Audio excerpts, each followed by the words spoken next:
Hi again, everyone. Gary Digital Williams here on the Boxing on the Beltway Podcast Network. And the Boxing on the Beltway Podcast Network can be heard in many different podcast locations, including Spreaker, Stitcher, iHeartRadio. We're on TuneIn, Spotify. We're on Google Podcasts, Castbox, Podcast Addict. And we're also on our YouTube page, Gary Digital Williams, as well as our Twitter page at Digital25. And we're on the Boxing on the Beltway Podcast page on Facebook. All right, you can hear the Boxing on the Beltway in many different locations. All right, and this week, we're going to have a very interesting podcast. I think this week we're going to talk about a very successful promotion for one of our local promoters that was out of town this weekend, and they had another successful promotion there. We're also going to congratulate the first silver medalist from the Beltway since 1976. First person from the Beltway to win a silver medal at the Olympic Games since 1976. And we're going to talk about what everybody else has been talking about here in the Beltway and all around the world, really, over the last few days. What I think is the most horrific and probably the most scandalous decision I've ever seen for a Beltway boxer. And, a lot of what I'm going to say about that is probably preaching to the choir, but I do want to add a little bit to it myself, and I'll do that. I'm talking about as well. All right. The Boxing on Beltway Podcast Network is brought to you as always by Real-Time Pain Relief. From boxers to ballerinas, for shoulder pain and muscle strain, everything between. Boxing Along the Beltway recommends Real-Time Pain Relief. The fast plant-based ointment.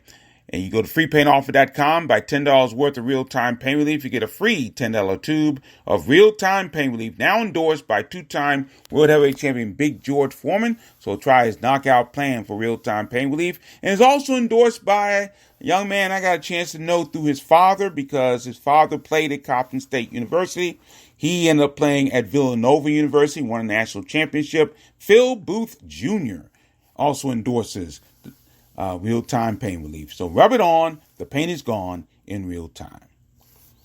Well, before we get to the situation involving that terrible decision, we're going to have some happier news. And that's, of course, the Beltway boxers who gained victories on a Jetta Promotions card at the 2300 Arena in Philadelphia, Pennsylvania. That was on Saturday, August the 7th. Another solid promotion. I talked to Tony about it, and it was a packed house and some great fights there. No question about that. So once again, congratulations to Tony and Christian Jetta for another solid promotion. And they'll be back in the Beltway in October. So we'll talk more about that as we get closer to that. But at this card at the 2300 Arena, the main event, Oak, Maryland lightweight Brandon the Hitter Chambers. He scored a second round TKO over Donald Stewart of St. Charles, Missouri. Now, according to the reports, Chambers batted Stewart all over the ring, and Stewart did not come out for round 3. So Chambers remains undefeated at 5-0-1, 3 KOs, while Stewart falls to 2-5, both his wins coming by KO. And of course, Brandon Chambers and Tony Jetta are police officers in the city of Baltimore. Fantastic story there. Cockeysville, Maryland super middleweight A.J. We Are Williams won a 4-round unanimous decision over Ricardo Becerril of Kinston, North Carolina. Williams won by scores of 39-36 and 38-37 twice to raise his record to 4-1, 2 KOs. Becerril drops to 2-8-1 with 2 KOs. Forestville, Maryland super bantamweight Jaqueem Hutcherson earned a 4-round unanimous decision victory over Ellie Charles of Brooklyn, New York. Hutcherson won by scores of 39-37 across the board. He's now 2-0. Charles is 0-2. Now, in the battle of young Beltway boxers, Evan Harker of Baltimore, Maryland, he scored a first-round TKO over the debuting Alvin Scott of Rosedale, Maryland. Harker landed solid punches to stop Scott at 144 of the first round. Harker, who's originally from Nova Scotia, Canada, he evens his record to 1-1, 1 KO. He lost his pro debut back in April, but he bounced back and got a good win here. Washington, D.C. super welterweight Victor Williams stopped debuting Jeff Bozier Jr. of Baltimore in the 3rd round.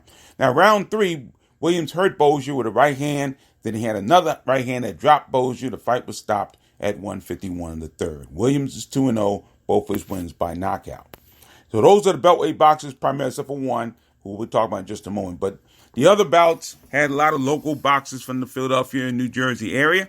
Philadelphia welterweight Tyler Williams scored a second-round TKO over Jordan Morales of Sunbury, Pennsylvania. In the second round, Williams dropped Morales with 2 left hooks to the body. Williams would send a flurry of punches that forced a stoppage at 2:02 of the round. Williams is now 5-0, 4 KOs. Morales falls to 4-9 with 2 KOs.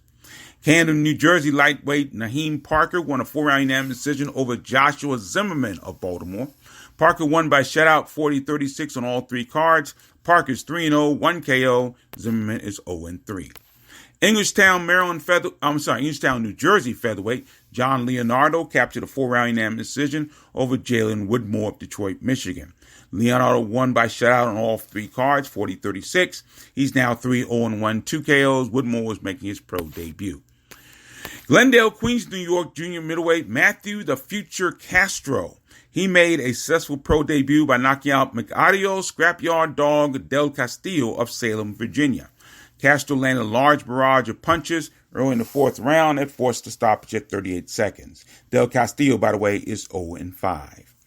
And welterweight Steve Moore of Orange, New Jersey, scored a 4th-round TKO over Philadelphia's Antonio Allen. Moore landed a heavy barrage of punches on the ropes in the 4th round. Referee ruled a knockdown, and another hard right forced a stoppage at 127. Moore is 5-8 with 4 KOs. Allen is 1-13-1 with 1 KO. So once again, congratulations to Tony and Kristen Jeter. Matchmaker there was Nick Tiberi.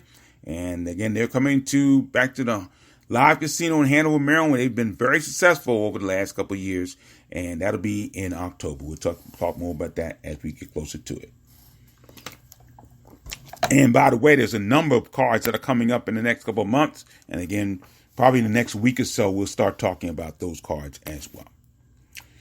Now, congratulations goes out to Keyshawn Davis, originally from Norfolk, Virginia, now training out of Alexandria, Virginia. He earned a silver medal in this past Olympic Games in Tokyo, Japan. Davis lost that championship bout to Andy Cruz of Cuba by a 4-1 judge's decision on Saturday, this past Saturday, August 7th. Again, this is the 4th time, actually it was early Sunday morning, really it was early Sunday morning. And it was the 4th time that Davis had lost to Cruz. And so, sometimes you get people, especially in the amateur ranks, people that you just face and just, for whatever reason, can't get past them. But Davis had a remarkable run in the Tokyo Games. He did outstanding. As the old U.S. State team, there were no gold medals, but a number of silvers in the USA team this year, and they did an outstanding job. So Davis is the first Beltway boxer to win a silver medal at the Olympic Games since Sergeant Charles Mooney on the famed 1976 Olympic team. Of course, that's the team with Sugar Ray Leonard, the Spinks brothers, Leo Randolph, I should say, and Davy Armstrong and Louis Heidi Curtis from D.C. was also on that card. We had 3 locals on that. Not that card, but 3 locals on that Olympic team, I should say. And Sergeant Charles Mooney won a silver medal that year, and decided he did not want to turn pro. He never did, and never looked back. Also, Howard Davis Jr., who was the outstanding boxer of the 76 Games, he was also on that squad too. So congratulations to Keyshawn Davis, earning a silver medal at the Tokyo Olympics this past weekend. Now let's get to it. Since 1995, I have always said that I thought the worst decision that had been given against the Beltway boxer took place in 1995 when Daryl Coley lost to Oba Carr, the split decision. Now, I haven't really said that there was corruption involved, but Oba Carr was a Don King fighter. It was in Las Vegas. And I just thought that Coley did more than enough to win that bout against Oba Carr, and he lost the bout. And I think it kind of messed up his career. And I'm going to get back to this part of it in just a moment. But I think it messed up a lot of Coley's career. Now, there's a new champion, so to speak, in the situation involving the worst decision ever by a Beltway boxer. And that took place this past Saturday, August 7th. and at the Minneapolis Armory in Minneapolis, Minnesota. And that's when Michael the Professor Fox out of Marlboro, Maryland, the welterweight, lost by unanimous decision to undefeated Gabriel Maestre of Venezuela. Actually, now he's living in Colombia, but he's originally from Venezuela. And without question, was the worst decision I have ever seen given to a Beltway boxer. Now, let me say this. For the last couple years or so, especially since Kevin Rivers stopped boxing, myself, my partner Juan Marshall, we have all said that Michael the Professor Fox is the most technically sound boxer we have in the Beltway. Again, that's no disrespect on anybody, no disrespect to our champions, Gary Russell Jr. and Gervonta Davis. But if you look at just technique and fundamentals, I don't think really anybody does it better on a night in and night out basis than Michael Fox right now. He's just the most technically sound boxer we have in the Beltway right now. And Saturday night against Gabriel Maestre was Exhibit A of that. Michael Fox has not fought a better fight in his career until up until that night. That night was a brilliant performance. It was a game-changing performance, and he should have gotten a victory for it. And it was. It's hard to express in words. I mean, go over the scores once again. David Singh had about 114, 113. John Mariano, 115, 112. But the one that really everybody's talking about, and all three are complicit in my mind, but Gloria Martinez Rizzo scored about 117, 110 for Maestre. That was just incredibly, totally inconceivable. And then, let me go back a little bit. Fox knocked down Maestre with a beautiful counter left and used his height so well and kept Maestre off from the entire night. He outboxed him. He outpunched him. He did everything he could to win that bout. He couldn't have done another thing to win that bout, and he still didn't win it. So it was definitely the worst decision I've seen in the Beltway. One of the worst decisions I've seen in all of boxing, really. It's right up there.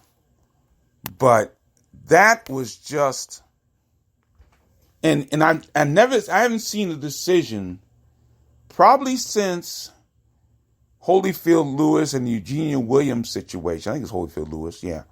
And the Eugenia Williams situation. Have I seen a decision that was so universally panned by the boxing world? I mean, everybody know I listen to my good friend Rich Quinones on his radio show in Philadelphia area, and he made a very good point, actually. I don't want to steal from him, but he told me I can go ahead and comment on it.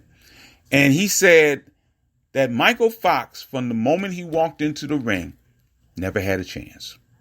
And you look back on it, it's true. And he didn't have a chance because, number one, Gloria Martinez Rizzo's husband has ties to the WBA, the World Boxing Association. And this was for the interim WBA welterweight title. Gilberto Mendoza, the president of the WBA, is also from Venezuela and has ties to Maestre. So there's a lot of corruption that can be alleged here. And Rich Quinones' basic saying that the WBA is so corrupt that Michael Fox never had a chance. There was no way. He would almost have to knock Maestre out to get a draw in this situation. That's how bad the corruption is, in all honesty. Now, to the WBA's partial credit, I'll say, they are looking into the situation. And this came out over the last day or so. I'm just going to read from my blog here. The fallout from the Saturday, August 7th bout between Michael Professor Fox and Gabriel Maestre is coming fast and furious. It's starting to come. WBA has called for an immediate rematch of the bout that was held in Minneapolis, Minnesota. The interim WBA welterweight title was on the line, and that prompted Fox's promoter, Marshall Kaufman, King's Promotions, to ask the WBA for an immediate rematch. Now, that immediate rematch has to come within the next 30 days, or it goes to a purse bid. So that's what's going on there. Now, the WBA, according to their rules, have conditions for ordering a rematch. Now, I won't read the entire ruling here, but one of the things that it says is that a bout decision may be contested by a boxer if within 10 days of decision, the boxer submits a payment of a $10,000 fee. All right? And they have to give a statement of the boxer or the promoter. And if the challenge is signed by someone other than the boxer, then a certified statement of authorization has been by the boxer to file the change. Now, the good cause, the president may waive all or part of the fee, and they tell you how the fee can get there: certified cashier's check, wire transfer, whatever. But why do you have to go through that? Is my question. Why do you have to go through paying the WBA more money to protest what's going on? Ridiculous. Utterly ridiculous. Now, BoxingScene.com, my buddy Jake Donovan is saying that the WBA is also saying the outcome of the bout is under an independent investigation, and all three judges will be interviewed separately. Now, one of those judges, and you probably know who it is, Gloria Martinez Rizzo, is already under fire. This is according to ESPN.com and their writer Mike Coppinger. Rizzo, who had that 117-110 score, she has been suspended by the WBA for a 6-month period.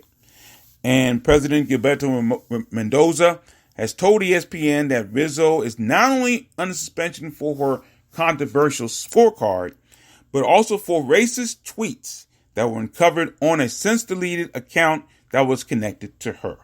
Now, that account made comments about LeBron James and former First Lady Michelle Obama, racist comments. She also is a Trump supporter. And, she was ranked, she was rated the WBA Judge of the Year in 2019. Don't ask me how. But they're meeting as we record this today to discuss discipline and any possible permanent expulsion by judging any bouts that are sanctioned by the WBA. So Mendoza says, quote, "We saw her score was wrong despite the unanimous decision. Those comments she made in the past, she might be expelled by the WBA." And then he goes on to say, "I don't support any kind of racism. I believe in equality, and sports are the only thing that brings equality into the world sometime." That's end quote. Now, I fault also the Minnesota Office of Combated Sports, because they have made a comment about this. They issued a statement that said the Minnesota Office of Combated Sports has a grievance procedure. However, it is ultimately up to the World Boxing Association to determine if there is a rematch. So this is bizarre. Mendoza ended up telling ESPN that one of the stipulations that there will be no champion's advantage. If there is a draw, the title will be vacated. And if there will be no special permits to allow an interim fight, and Premier Boxing Champions was trying to match another prospect, Imantas Stanionis, he fought to a no contest on that same card against Luis Collazo, against Maestre next. If for some reason the rematch does not take place next, the title will be in abeyance. Now, the WBA has also mentioned this week that they are going to try to limit the number of titles. There are like 5 people who own portions of, for example, the WBA Welterweight Championship. It's ridiculous. But Mendoza's talking about getting new judges. He has a concept of making an academy and bringing people who like boxing to online courses, test them in different parts of the world. He wants to step away from the boxing circle and find fans who like boxing to become judges. I don't know about all that. That's very strange to me. But anyway, it was just bizarre to see this and to see how everybody, I mean, you can hear the commentators, Brian Kenny, Joe Goosen, and Lennox Lewis, they wanted to say things that they couldn't say on television. Let's put it that way. It was that bad. It was just a piece of garbage. It really was. Now, one take that a lot of people have not talked about, and I can talk about it because I understand what happened in the past. And I pray this doesn't happen to Michael Fox. I don't think it will, in all honesty, because he has, number one, he has the good support system. And number two, there's an immediate rematch on the table. So this may help him. But as I said earlier, Daryl Coley never recovered from the Obakar loss. He never did. And one of the reasons why he never did is because everybody was talking about it. I mean, there were shirts out there saying Daryl Coley, it was 27 wins, no losses, and one draw and one robbery. We had people like myself, I'm just as guilty as anybody, in the media constantly reminding him of the Obakar loss and what it meant. And I'm starting to see that happen now with Michael the Professor Fox. But the difference is that there was no way in the world that Carr was going to give Daryl Coley a rematch. Obakar was going to give Daryl Coley a rematch. That was not going to happen. We know that. We knew that. There was nothing in place for Daryl Coley to get a rematch against Obakar. It wasn't going to happen. And I think because people kept reminding him about it, I don't think Daryl Coley was the same boxer after that. I pray that doesn't happen to Michael Fox. And truth be told, I really don't think it will, again, because of the support system with his father and his brother, Lantez Fox, father of Troy Fox, and his brother, Lantez Fox. And again, there is an immediate rematch on the table right now. So I think he will avoid that. But it boggles the mind how boxing can be so corrupt at times. And right now, unfortunately, it's been more times than not. And it's a tough way to run a railroad, because there was just no way in the world Michael Fox should have lost that fight. No way whatsoever. I mean, even if you give it a split decision, that's better than what happened there Saturday night. And the split decision would have been that good either, but it'd been better than what they had tonight, the Saturday night. It was ridiculous. So right now, to kind of recap, WBA has ordered an immediate rematch of Michael Fox and Gabriel Maestre, and Gloria Martinez Rizzo has been suspended by the WBA for 6 months, and hopefully 6 months will lead to a lifetime ban, because boxing no longer deserves and needs a judge who is totally corrupt, racist on the other side, and who knows if she'd gotten some money on that. We don't know. That's an legend. I don't know. But she does not need to judge another bout ever again in the world of professional boxing. And that's my take, folks. I mean, a lot of you, I was preaching to the choir. I know that, but again, my biggest fear is that this bout may do something mentally to Michael Fox, and I don't think it will, but it's something we got to watch out for. There's no question about that. And that will do it for another edition of the Boxing on Beltway Podcast Network. Once again, the Boxing on Beltway Podcast Network, brought to you by Real Time Pain Relief. You go to freepainoffer.com, buy $10 worth of Real Time Pain Relief. You get a free $10 tube of Real Time Pain Relief, now endorsed by two-time World Heavyweight Champion Big George Foreman. So try his knockout formula for Real Time Pain Relief. Rub it on. The pain is gone in real time. Thanks for joining us, everybody. My name is Gary Digital Williams. Thank you for joining us, and always remember to keep supporting the best boxing in the world, the boxing along the Beltway. Thanks for listening. Take care.